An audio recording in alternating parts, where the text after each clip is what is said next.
participants and just fantastic group of instructors, including the Franklin Park Zoo and Caitlin here. Franklin Park Zoo has been partner of Brookline Adult Education for many years, many years. I can't even remember, but all sorts of tigers and gorillas and kangaroos and all sorts of things. So this is great. This is our first ever. They're venturing into the world of remote learning as well, which, you know, we've all had to adapt a little bit. So this is their breakfast series, and I think they have quite a few of them, but this is one they're sharing with us. So Caitlin, I'm gonna hand it all over to you. Absolutely. Good morning. Sorry, I didn't know if I was still muted. Good morning, everyone. Thanks so much for joining. And someone had mentioned they were in their pajamas. It's up to you, camera on or off, whatever you would like to do is completely up to you. And we can use the chat feature as we go as well. If people have any questions they want to put in there, or answers to questions or anything like that. So what I'm going to do is first introduce myself. Of course, I am Caitlin. I am currently at the Franklin Park Zoo, but we do have our two different zoos, the Franklin Park Zoo and the Stone Zoo, all under the name Zoo New England. And our Red Pandas who we're meeting this morning are specifically at our Franklin Park Zoo location. There are some animals that overlap at the two zoos, but a lot of them are particular to either zoo. So Red Pandas we only have here at the Franklin Park Zoo. So what I'm going to do is share my screen, and we're going to talk a little bit about just Red Pandas in general and their natural history, a little bit more about them from their natural range. And then we're going to go into meeting our Red Pandas on exhibit. We have Nora, one of our other educators, who's going to be in with the Red Pandas and going to share their personality traits and everything about our Red Pandas here at the zoo. And they'll be getting some breakfast as well. And then we'll have time for any questions that you guys have about the Red Pandas, whether it be from their natural range or our Red Pandas here at the zoo. So let me share this here 1 second. Can everyone see that okay? I know it's the ongoing question. I'm not sure why it keeps doing that to me, but so just talked a little bit about what we're going to do, going through Red Panda natural history first, and then meeting our Red Pandas on exhibit. So we're just going to talk a little bit about Red Pandas in their natural habitat. So they do come from the Himalayas. They come from the forests of Asia. And the most prominent areas that they are found are China, India, and Nepal. And they are generally found in areas where there is thick bamboo understory. And that is because they have the word panda means bamboo eater. So that is the only relation that they have to the giant panda. There's a lot of times a little bit of confusion of are they related and how does that connect? But their only connection is that they eat bamboo. And that is why it's in their name. The giant panda tends to eat the entire plant, including the leaves and the stem, whereas the red panda, they tend to eat just the leaves. So that's the little difference there, but they are both, the primary part of their diet is bamboo. So that's where that comes from. And they do spend most of their time in the trees. You see this picture there of one lounging. That's the famous red panda pose that they kind of just lounge and put all of their limbs on either side of the tree. And you don't see them like that too much here at the zoo. I think our trees are just set up in a little bit of a different way. They're generally curled up a little bit more than like this. But probably in the summer months, they'll try to do a little bit more of a sprawl to keep themselves nice and warm, nice and cool. So we'll talk about that as well. but they are completely adapted for being up in the tree. So we're going to talk about that too, the adaptations they have for that. And so for their diet, which we were just talking about, their 95% of their diet is bamboo. So they are eating lots of bamboo. But there are some other things that they may eat, such as roots and grasses and fruits. They are known to also eat, they can catch small mammals. It's just usually a very small percentage of their diet. Here at the zoo, the two that we've had, there have been some that have caught some animals on exhibit. So it is something that they can do, such as a small bird, or that's generally what it is.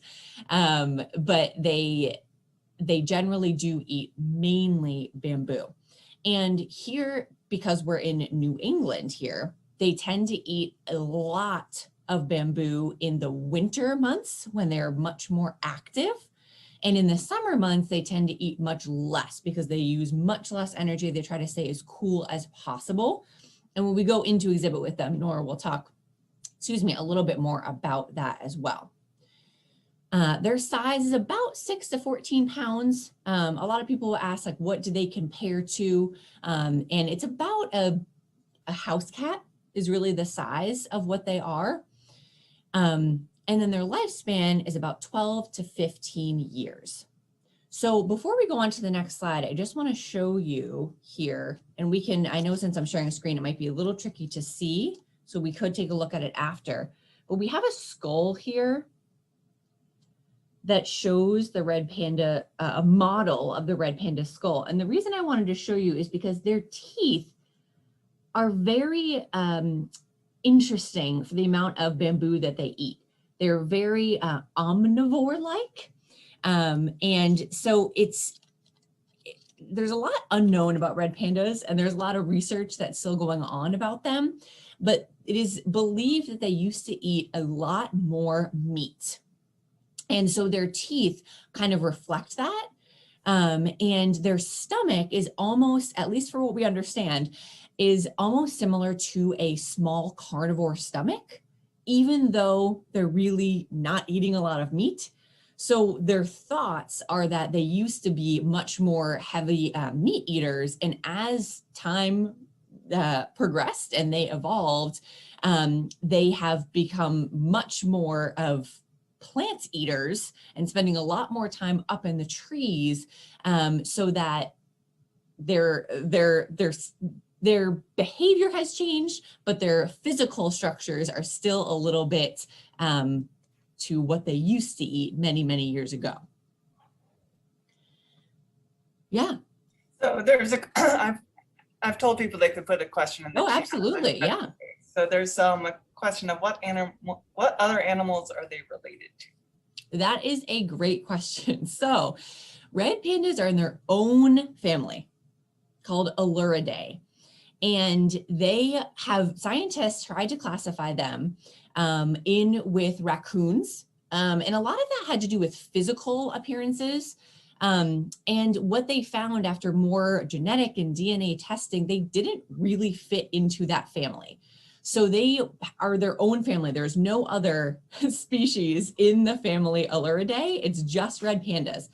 So they are very unique in that way, as their closest relative would be the raccoon, but they're not in the same family as them. They're in their own family. And I'll talk a little bit more too about it gets a little more complicated with their species and subspecies as well. Red pandas are a complicated species. They're very, very amazing, but there's still a lot unknown about them. So scientists are still trying to figure them out. And so kind of what I was just getting into about their teeth, talking about that, they do have a lot of adaptations for living up in the trees as well. Sorry, this one picture came out a little different than I expected. I was trying to show their fur there. They have very, very thick fur.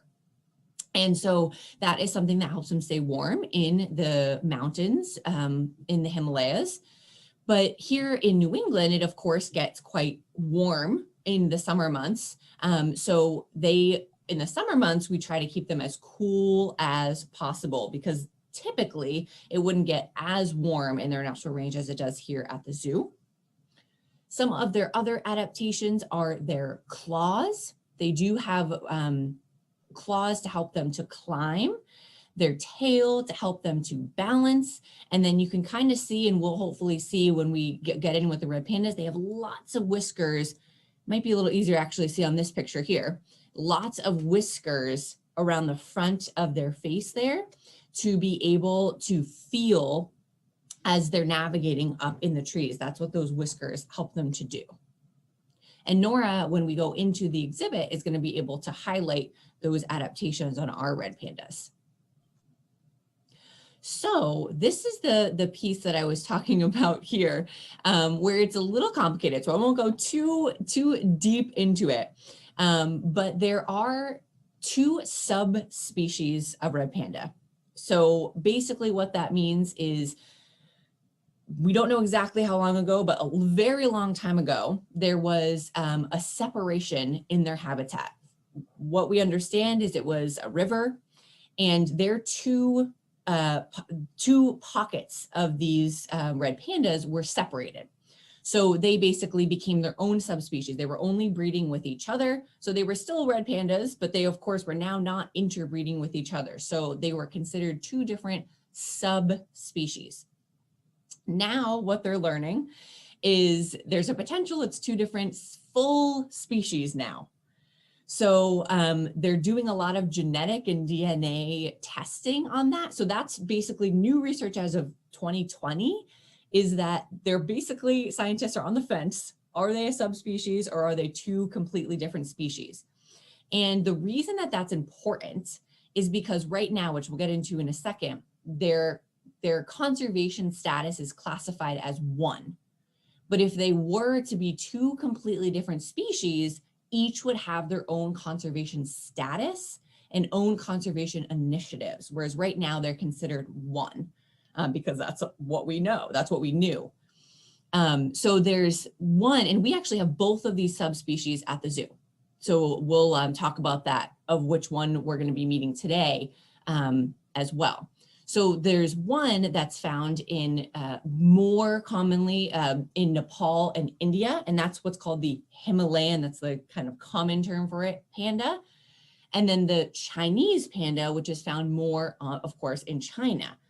And so there are physical differences in them, but it's very hard to tell. So I tried to find pictures to kind of illustrate that. So you'll see in the Stayani side, the Chinese panda side, they tend to have a little bit of darker and fluffier face. And the Himalayan panda tends to have a lighter, kind of softer face. So it's kind of tricky to probably see in these pictures, but they do have slight physical differences. All right, in their conservation status, so as I mentioned before, they're listed as currently 1 species, as the red panda.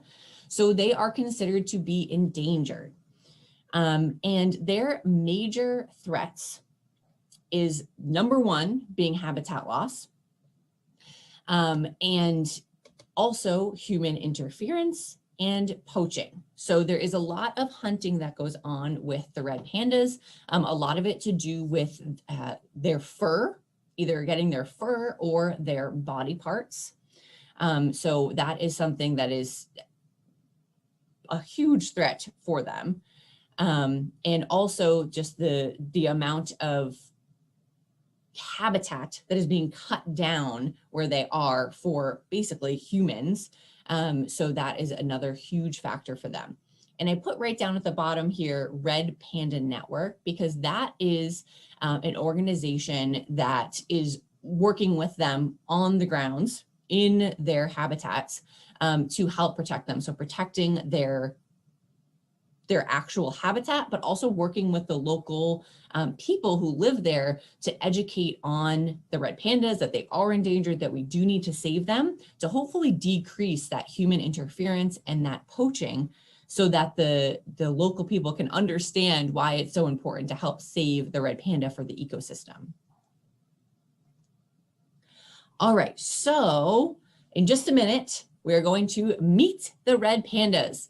So these are the 3 that we have here at Franklin Park Zoo. So we have Bonley and Nisha, who are our 2 females, and they are both 3 years old. And so they spend time together on exhibit, and we'll talk a little bit more about their social structure when we get in with them with Nora. And then we have Gimli, who is our 1-year-old red panda. And so Gimli is one subspecies and Bonley and Nisha are another. So we'll talk a little bit about that too, but those are the difference in the 2 subspecies there. And we'll talk about what they're going to be eating. So they have, of course, you see the bamboo there, which is a huge part of their diet here at the zoo as well.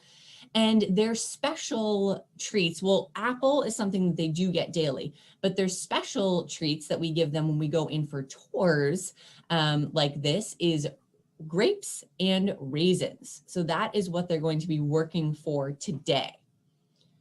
So I am going to stop sharing here, and I'm going to, I see Nora there and our red pandas.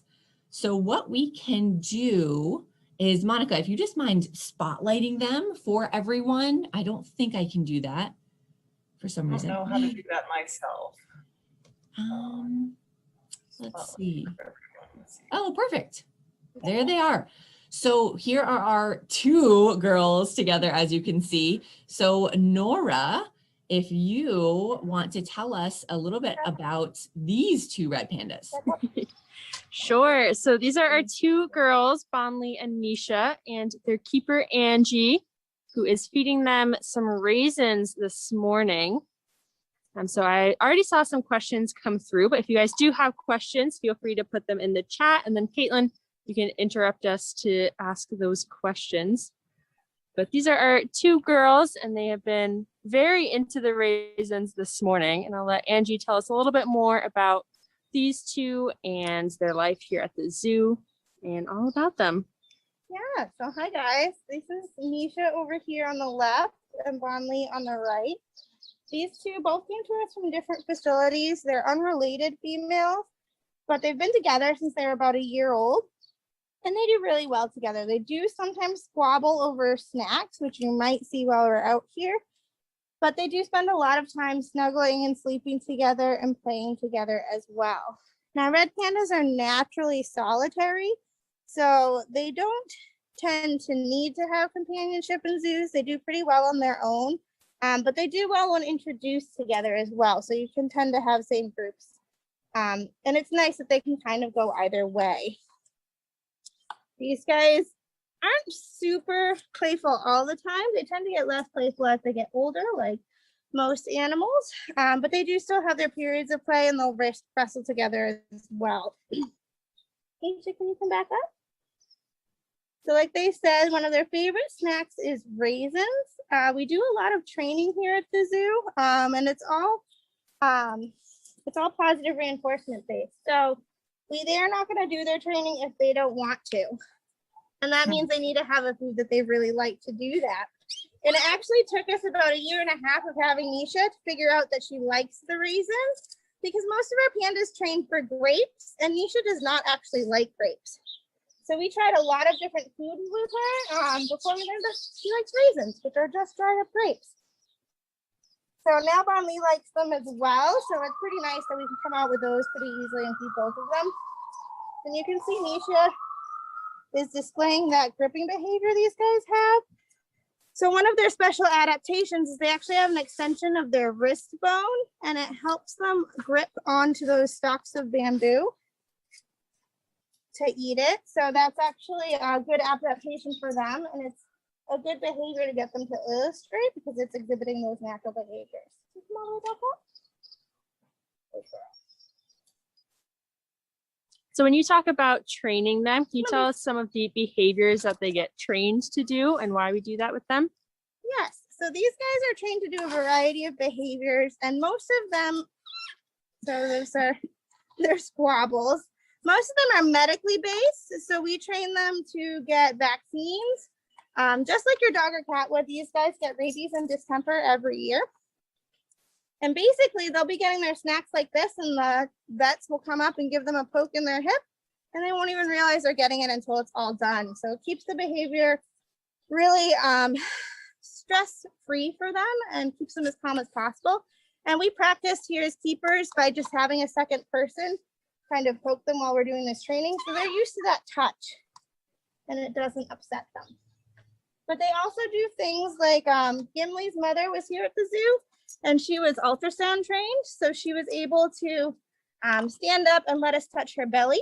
And we were able to monitor her whole pregnancy via ultrasound. And it was the same type of thing. She was getting her treats, so she was very calm for it. Most of our behaviors are all geared towards keeping things as stress-free as possible. We do some fun behaviors as well. So Nisha actually has been trained to paint because it's a fun activity for her and fun for us, but it gets her exhibiting those natural behaviors of gripping. So she can grip a paintbrush and utilize that. She's getting her rewards for it, which are her treats. And that's also a form of enrichment. So enrichment's really important. Animally, anything to kind of break up their day and stimulate their minds. But a lot of it's geared towards getting them to exhibit natural behavior. So for her, we can utilize that gripping behavior to do the painting, but it's also something fun and different for her to do. I know, be fishy. Good girl. So we also do a behavior called targeting, which is one of our most basic behaviors we do with most of our animals. And that just means she uses her nose to touch a pole. It's basically a little ball on the end of a pole. But with that, we can actually move them wherever we need to because they know they go to that pole. So it's a very easy behavior, but it allows us to do a lot with them because we can bring them to a new location with that. And all of these guys are trained to do that and get those vaccinations. BA&CE's actually been working on an open mouth behavior. These guys can be kind of prone to dental issues in captivity. So kind of checking their teeth is something we'd like to be able to do fairly easily. And BA&CE was working on learning how to open her mouth so we can better keep track of those things. They are very smart and highly motivated. So it's good to be able to work on different behaviors with them to keep them interested. Nora, one thing that I kind of mentioned a few times at the beginning was about living in New England as a Himalayan species. So if you could just talk a little bit about kind of how the keepers change how they care for them in the summer versus the winter months, and also how much bamboo they eat during those times. That's a good question. So these guys actually have seasonal shifts in how much they eat for bamboo. And we feed them their bamboo, what we call free choice, which means they eat as much as they want. They always have access to it. But we monitor how much they're eating to make sure we're not wasting the bamboo. So we base what we give them according to how much they're eating. We're able to actually cut our bamboo here on zoo grounds. So we have several groves we can cut from daily. But we cut very large stalks down, and then we actually cut them into 2 to 4 foot sections for the pandas to eat from. But these guys will go through in the winter time. They might go through, one panda could easily eat up to 20 stalks of bamboo of those 2 to 4 foot sections. And in the summer, it might be as little as 4 to 5 per panda. So it does vary greatly. They do tend to eat more bamboo in the winter, but they always have access to it, so they can eat as much as they want. Come on, girl. And that fur is very well adapted to keeping them warm in the cold, but how do you keep them cool when it gets really, really hot over the summer? Yeah, so we do a lot of misters for these guys. So we have set up that's just kind of rainwater down that they can choose to be into or not. And we do a lot of ice, so we'll do layers of ice and popsicles for them, where basically we have treats that they like frozen into different things of ice water. So they can choose to eat those or not. Some of them really like it. We might do like biscuit dust from their leaf eater biscuits or frozen grapes sometimes just as a snack. And we also have granite slabs that we can put in the freezer, and those get really cold and we put them out for the pandas to lay on. And we have some ice PVC logs we'll put out that they'll kind of lay on as well. So we do a lot of different measures to kind of keep them cool. We're actually doing some exhibit modifications this year too, to add in some more features to help with that. So that'll hopefully be good for these guys. But we take a lot of different measures to kind of keep them calm and comfortable in the summer. They pretty much hate the heat, anything over 75. They don't really enjoy being in. They're very much built for the cold weather. You can see that thick fluffy coat. They do shed out kind of into a summer coat, but it still maintains pretty thick and fluffy. Well done. That's all we got. Nora, could you just tell us a little bit more or Angie about their SSP program, because we also, species survival plan program, because we do have 2 different subspecies, so they are not going to be put together. So a little bit more about how we maintain their species at our zoo. Yeah, that's a good question. We're pretty involved with their species survival plan. So I'll let Angie talk a little bit about the history of that here at the zoo and if these guys have any future plans.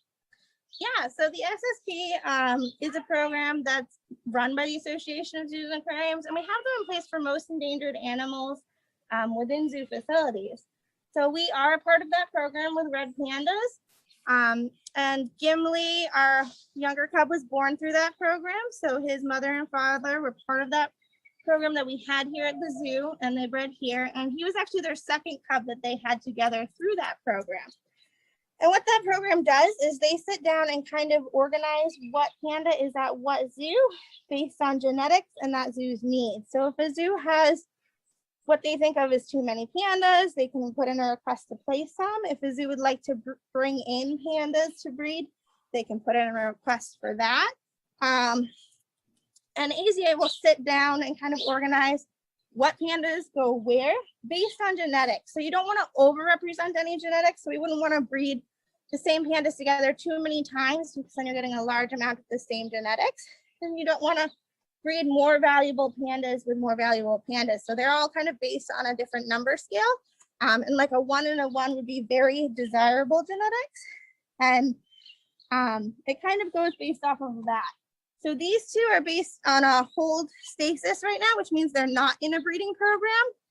So they'll kind of just stay here, but they could potentially be moved to other institutions to breed in the future. We don't have a breeding program in place with our Cyane, but we do for our Fulgens.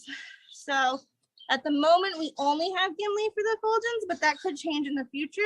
We may end up bringing in a female to breed with him. We could end up sending some of these girls out to breed at different facilities. So we'll kind of base it all on what the needs are for the population as a whole and kind of go from there. So the basic goal is to maintain our captive population and keep it genetically diverse. So I saw another question come through about who the other animal in this exhibit is. Oh, that's a good question. So over here we have Saka. He's our Reef's muntjac or Chinese muntjac. He is a small species of deer, and he is from the same kind of habitat area that you would find the red pandas. So he's used to coming out with these guys. He comes out on exhibit no matter which panda is out. And mostly they kind of do their own thing. Sometimes the pandas will try to play with him. He usually does not appreciate it very much, but there's no really negative interaction between them. Sometimes they'll go nose to nose to say hi, but usually he just kind of hangs out and they do their own thing. So, Caitlin, do we have any other questions? We do. We have one that came in of how do they climb trees with those big feet? Ooh, that's a good one. Yeah, so those big feet are actually, they have those very sharp claws. You can see Bonley coming up right here, climbing right up that rockwork. And they're really help them grip onto things. So they're built for climbing. And they spend most of their time in the treetops. So those claws will help them grip as they go up. And they actually have fur covering their feet, which helps in the snowy environment as well. Yeah, Angie mentioned that false thumb in their wrist that you saw Nisha showing off when she was grabbing at the tongs. So that's really helpful for them to climb up the trees. Mm-hmm. Nisha's over there eating some bamboo. But they do spend most of their time high up in the wild. That's typically where you would find them, in the treetops. And up at the zoo here, they do spend a lot of time napping in their higher parts of their structure. They tend to have periods of just kind of napping and then periods of activity. So they came out obviously not too long ago to get their food. So they'll spend some time eating and then they'll probably curl up to kind of take a nap for a while. Awesome. We had another question of why are they red? Ooh, that's a very interesting question. Why are they red? That is a good question. I think it helps blend in with the foliage of their areas. I know the darker coloration is because when they're up in the treetops, that'll kind of blend in with the shadow canopy on the bottom there. So if you look up, you see that dark coloration. And I think the red just helps blend in with the trees as well. You might notice that Bon Lee, she's a little bit lighter in color than Nisha is. So that's kind of how we tell them apart. So there always is some variation in how red they are and their coloring, but it's definitely good for camouflage. Yep, so you can see Nisha's a little bit darker as stated, and that's the more typical coloration for the Styani. They tend to be a little bit darker in color, but there are variation between individuals as well. Some pandas have a lot more light on their face, and just Bon Lee even has a lighter coloration across her back. She smells something good over there. She's kind of digging through. These guys love to scent mark, so they spend a lot of their time when they come out here scent marking throughout their exhibit, which is a really good form of enrichment for them because we have the two different pandas. Gimli will be out here tomorrow and he'll come and scent mark over the girl scent. So today they come and scent mark over his scent. So it's a really good thing to kind of keep them occupied and interested. We do offer a lot of toys for them as well, but they don't really tend to interact with them too much. It's more about changing up the location of how we feed them. And they love to kind of go over the other panda's scent, so changing up their location. We had another question of what's the best time to see them at the zoo? That's a good question. You can usually find them even on their downtime. You can see them a lot of times up in this time structure over here. Bon Lee especially loves to sit way at the top. So typically you can see them up there no matter the time of day. But they do tend to be more active when they first come out in the morning, which is right around 9. And then towards the end of the day, closer to kind of like 3:30, 4 o'clock, they'll get more active as well because they know that they're going to go in soon. So they'll actually have free choice access inside and on exhibit overnight. But they have a holding that they go into at night that they'll kind of go back and forth from. But usually they know their schedule. So by the end of the day, they're looking to go in. And sometimes they'll go in and then come back out. But they'll typically be pretty ready for it when it's time to go. They seem to know the time much better than we do, I think. Awesome. All right. Since I think our red pandas left us after their snacks, we will let the two of you get back to it, but I can stay on for a minute to answer any other questions. I know another one came through. I can answer that and answer any other questions before we wrap up. Awesome. Well, thank you guys for joining us in our Red Panda exhibit today. Thanks, And thank you, Angie. Thank you. So I know another question came through I wanted to answer, and I wanted to just explain a little bit more about what Angie was talking about with when they go in. So they have their exhibit, which you of course saw them on right now, but Gimli, our male, he is in the behind the scenes space. So they have a behind the scenes area, which is essentially kind of like their bedrooms where they go at night. And that's just to make sure that they are completely secure and safe at nights when the zoo is closed and no one is here, to make sure that they're nice and safe. So they have a space in to the side. You can see it when you come, if you come to the zoo. And the girls, Bonley and Nisha, will stay in one area while Gimli is in another area. And I know that there was a question about, does he spend any time with them? And the answer is no, because since they are the separate subspecies, they are not going to breed together. So we do not want them to be together. When we did have Fia, who was Gimli's mother, she is a separate subspecies as well, but because they were all females, the 3 females were able to spend time together. But because this is a male, we don't want any breeding of any kind going on with them, so we do not put them together. What might happen is if Gimli gets a recommendation from that species survival plan, then either potentially a female of his subspecies may come to this zoo, or Gimli may go to another zoo, depending on the recommendation and kind of how it all works out, who has the most appropriate space for them. So right now, these 3 don't have any recommendations for breeding, but they may down the line. They're always looking at the genetic matches and makeups of when the best 2 could potentially breed and how that could happen. So it's a little complicated, but that is kind of how that process works. But does anyone else have any questions, either about red pandas in general or about our specific red pandas here at Franklin Park Zoo? Yes, Caitlin, jumping on here. Yeah. I was wondering, are they outside all day long, all year round, except for when it's extreme heat, I guess? Yeah, that's a great question. So what I was just explaining, their behind the scenes space, it is technically it's an outdoor space. It's not a building. So it is an outdoor space. However, in the summer months, they have like shading that they put up for them. And they basically turned it into, they have like fans and misters. So it becomes very cool in there in the summer months. But technically, they're not in an indoor space. So it is an outside space. Okay, thank you. Yeah.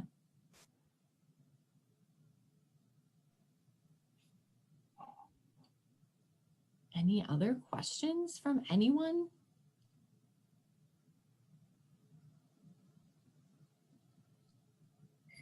Okay, well, we are open. So I know as the weather is getting a little bit nicer, if people want to spend some time outdoors, Franklin Park Zoo and Stone Zoo are open. We just have reserved tickets. So you just have to reserve your ticket ahead of time to come. But thankfully, Stone Zoo is completely outdoors and Franklin Park Zoo is almost fully outdoors. We do have 2 building spaces, but you can choose to go in those if you would like or not.